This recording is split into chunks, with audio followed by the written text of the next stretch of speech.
আসসালামু আলাইকুম। আশা করছি সকলেই ভালো আছেন।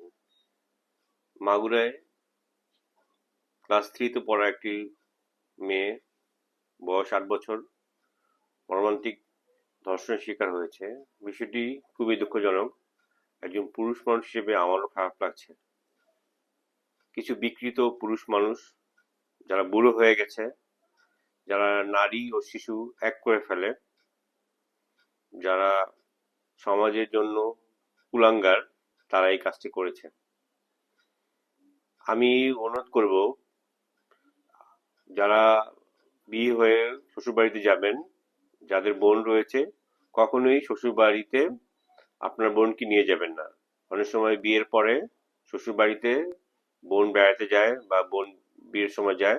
আপনারা এই কাজটি কখনোই করবেন না।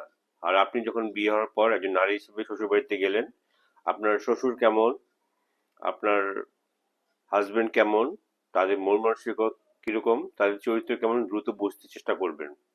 শিশুরা কেন ধর্ষণ শিকার হবে, এর বিষয়ে একটি কারণ হলো, যারা বয়স্ক তারা বিকৃত রুচি সম্পন্ন হয়েছে।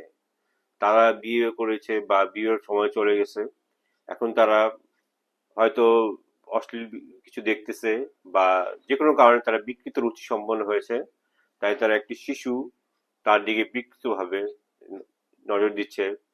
এসব লোকদের অবিলম্বে শাস্তির আওতায় আনা উচিত এবং সমাজে থেকে তাদের বহিষ্কার করে দেওয়া উচিত। কারণ তাদের চিহ্নিত না করতে পারলে তারা এরকম অহরহ ঘটনা ঘটিয়ে ফেলবে। অবশ্যই আমাদেরকে সতর্ক থাকতে হবে।